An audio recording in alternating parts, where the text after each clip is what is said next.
you made the point that the compelling forces emanated from two premises: the extant political disgust and the stinking military setup.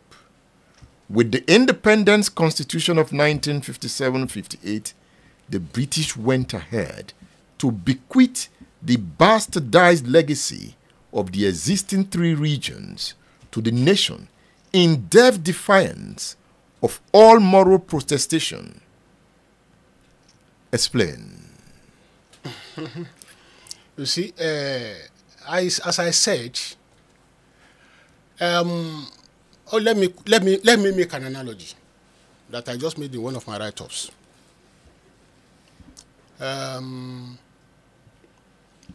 There is an executive who has a 30-story building. So there was a crack in his office, 30th floor. And he had to call the engineer that constructed the edifice. There is a crack, please come and mend it. And the engineer had to go down to the basement.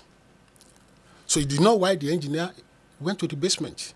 He was now disturbed. Engineer, where are you now? Come and fix this thing. The man said, sir, the crack you are seeing here is not to be mended here, but right from the foundation, because the cause was from the foundation. That's why I went to the basement. Lord Lugard said something in one of his books, which, let me remember the title of the book, the Dual Mandate of the British in Tropical Africa.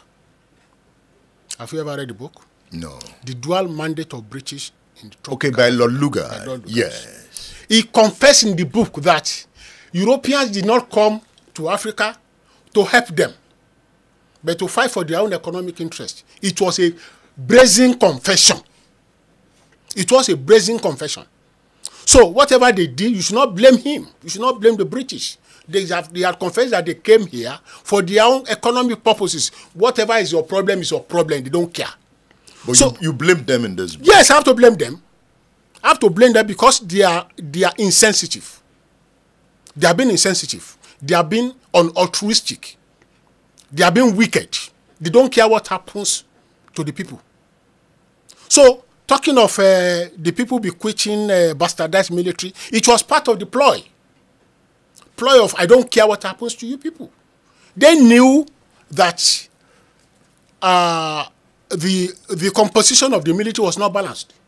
And they felt that, well, just let us leave them to their own problem.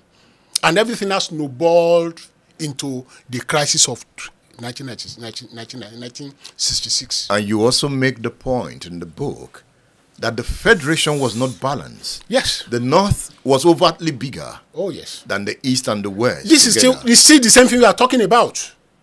Imbalance, insanity, on altruism. We are still talking the same thing. You said in population and landmass. Yes. The northern region was deliberately designed. Yes. To be larger than the eastern. Yeah. And western regions put together. Oh, yes. Why was it designed that way?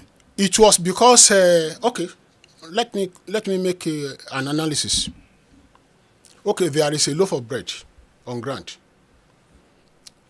There are 3 families to partake in the loaf.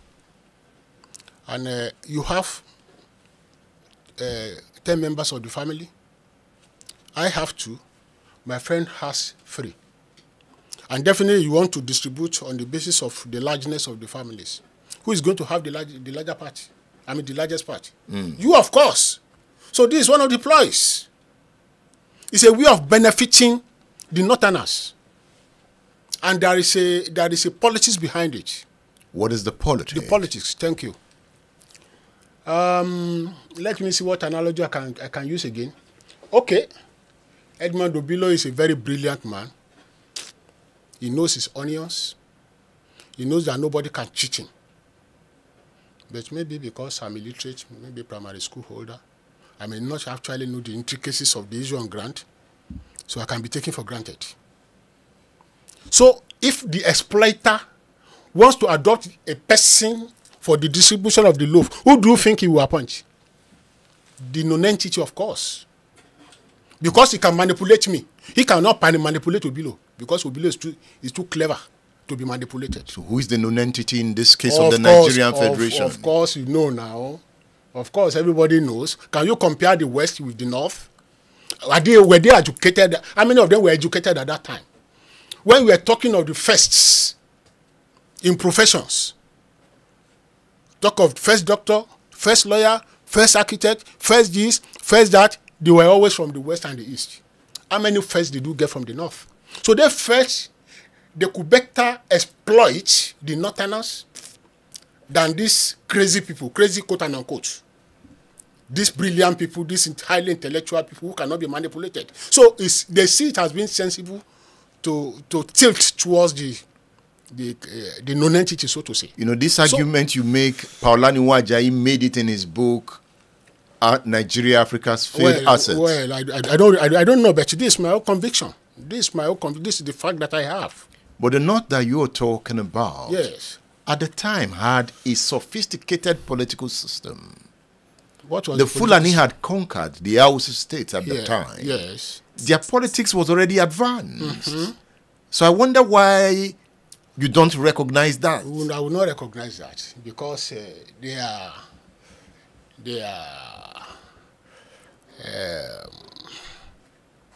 colonialists themselves. They are colonialists themselves. And to be a colonialist speaks of your political maturity. It doesn't really matter the kind of maturity you are talking about. The maturity could be negative. The British maturity was it not negative? It was negative too. But again, you agree their politics was advanced. That was why they were able to make incursion into new areas. Will you compare the northern intellect with southwest intellect? So what did the southwest and the southeast intellect bring? Have you ever listened to the interview of Harold Smith? I heard some part of it. The British colonial secretary. He made a confession that his people were bluntly, brazenly in support of the Northerners because they were easy to be manipulated. Who will manipulate Awolowo? Who dare manipulated Awolowo? But you said Zik was manipulated in this book. Zik was manipulated despite because his PhD. It doesn't matter. You might have all the education in the world and you might not have good intent. Without being rude, I will tell you Zik was treacherous. He was treacherous and all evidences are on ground that he was treacherous. Despite his PhD, it doesn't really matter. But who would dare manipulate somebody like Awolowo? He was too upright, he was too intellectual, he was too educated, he had the best of minds for his people. So, if anybody thinks he could manipulate Awolowo, the person will have to think twice. But these people were there to be manipulated. Now, let me give you another instance.